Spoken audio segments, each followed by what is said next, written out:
Hello everybody and welcome to another movie review, and today I am going to be reviewing Darkest Hour, directed by Joe Wright, starring Gary Oldman as Winston Churchill. So, you probably haven't seen me for a while if you've been following my channel. I've been very busy. I've been performing in a show. You may notice the shirt this side on that chair is a shirt of my show, Robin Hood and the Babes in the Wood. I've been performing in a pantomime, which is a show that happens every Christmas, where the audience take part, and I've been doing that. So I haven't really had time to make any videos as such, but I will be doing a few more videos now that I have a bit more time. Although I am going to carry on doing the show. When I finish doing the show, I go back to work as well. So I am going to be filtering in more content for you guys. But yeah. So sorry for the absence. You will be getting more videos from me. I'm going to do my Doctor Who review very soon, as well as continuing the Harry Potter reviews and also reviewing new movies. I'll be reviewing the new Pixar movie Coco very soon as well. So, Darkest Hour. Now, this movie, basically, the plot of Darkest Hour is that it centres around the early days of World War II, where the fate of Western Europe hangs on the newly appointed British Prime Minister Winston Churchill. He has to decide whether to negotiate with Hitler or fight against incredible odds. And that's pretty much what we have going on in Darkest Hour. Excuse me. Of course, this movie is a historical biography slash epic. It's I wouldn't say epic. It's a historical drama. I don't normally tend to see and review these type of movies, but I thought I'd give it a chance because I really like Gary Oldman as an actor, and I heard a lot of good things about him in this part. And I also recently saw the film Detroit, which was a very, very good film. That was like a historical drama as well. Darkest Hour, I think, is a very good film. This is a very entertaining film, a very well done film. It actually kind of puts a lot into perspective, really, because if you think about it, this film is set during one of the most crucial times of our history. I mean, World War II was essentially the biggest piece of history, in my opinion. It is the biggest piece of history that we have. And it's the most catastrophic, in my opinion, because it was the Second World War. It spanned over many years, and when Churchill originally came in, when he was appointed as Prime Minister, he wasn't very liked. A lot of people didn't like him. I think people forget that too easily because Churchill, obviously, he's renowned as being one of the greatest Prime Ministers we've ever had. As a country. I mean, I'm from the UK, so that's another thing. But let me just put some more light on there. Sorry, yeah. So obviously it means a bit more for the British audience because he was our Prime Minister for a time. But the fact of the matter is that when he was appointed, not many people liked him, and they thought he was just all talk, and he wasn't prepared to negotiate or do anything. And obviously, Lord Halifax wanted to assume the Prime Minister role himself. So there was a lot of tensions within Parliament, and he didn't have many people on his side at first. And this movie shows the journey of his rise to power, essentially as Prime Minister, and how he turned the public around to his side, which I think is very interesting. And that was what I really enjoyed about this movie, seeing how he rose to power, not in the way that Hitler did, obviously, but as I said, because he was Prime Minister.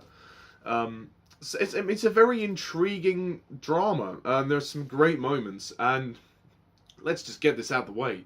Gary Oldman, bravo, absolutely superb. What a performance! This is potentially Gary Oldman's best performance in any movie that I've seen him do. I mean, Gary Oldman is a fantastic actor.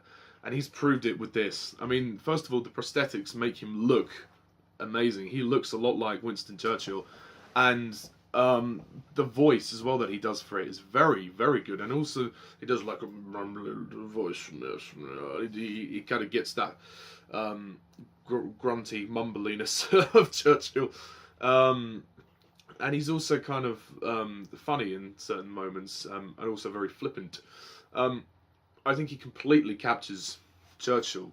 I mean, obviously, I didn't ever see the guy in person, the real Churchill in person, but obviously. There have been many actors that have impersonated him, and I think this is probably the closest impersonation of Churchill that we've had on screen. And I think his performance is Oscar-worthy. I really do think so. I think Gary Oldman will get an Oscar for his performance. I think he deserves it as well. It's a very good performance, and almost under all the prosthetics, and obviously with him disguising his voice, he is completely unrecognizable. Like, if you look at a picture of Gary Oldman normally, and then a picture of him as Churchill in this film, it's like two different people. It really is. And so kudos to the makeup team for their work on this film. The other performers, Lily James plays Elizabeth Layton, who is the typewriter that Churchill has. She's very good. We don't really get to know much about her. I mean, unless you are very familiar with history. You'll probably know more about her, but I'm not really a very history orientated. I know a little bit, but not very much at all. I failed my history at school. I really did. It's just trying to remember everything was really difficult. So I don't know a lot about history. But I thought, in terms of a film as a character, she was good. Although she didn't do much, she was just there typing most of the time.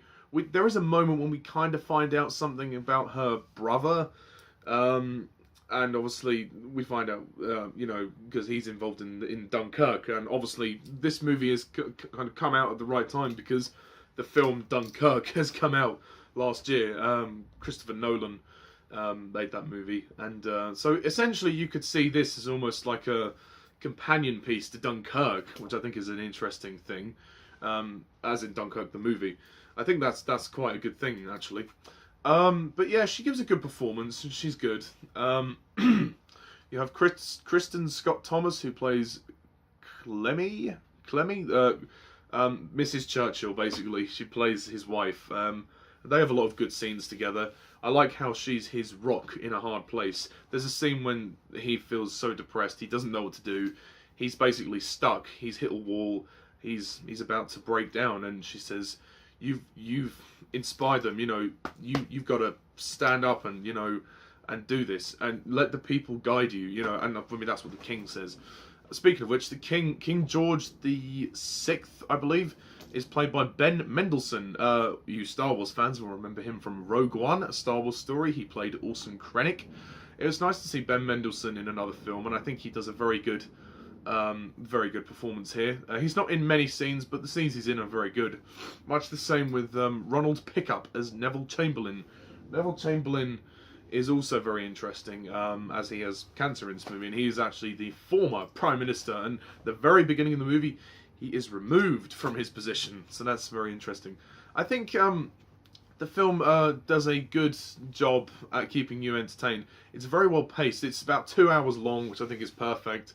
And the ending of the film is very moving, I think, with the final speech that Churchill gives. I think is very, very well done. The music is very good. I like the music score. I think the production design is great. I love the design of Downing Street. Was it because this is set in like the 40s, so this is all period set. I think the wall cabinet scenes are very good, very entertaining. There are some very intense moments there when Churchill has to go up against Halifax in some verbal confrontations because Halifax is trying to get rid of him.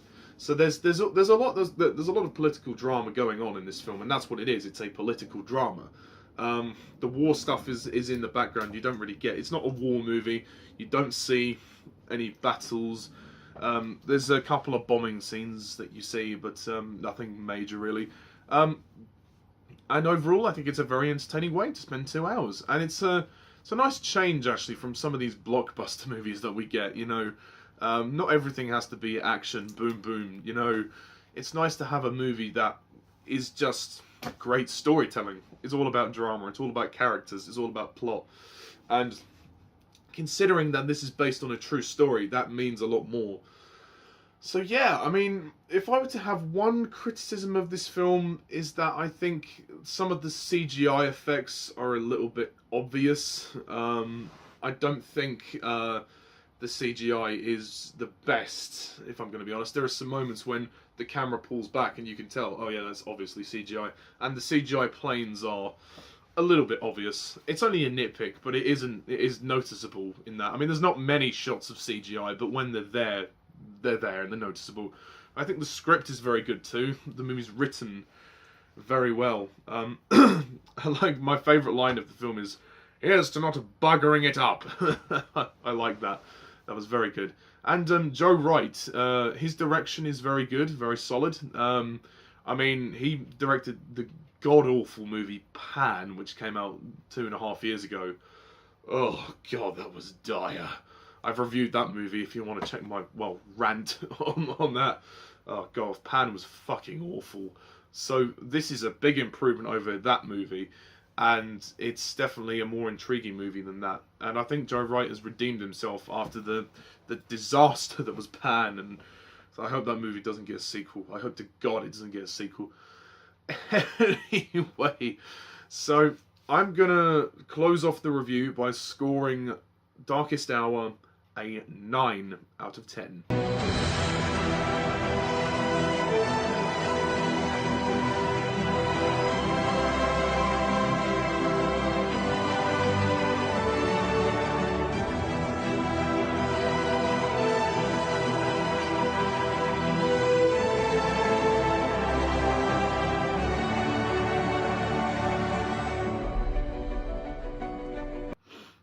Yeah, and again, well done, Gary Oldman. Superb performance, and I really hope that he wins the Oscar for this one.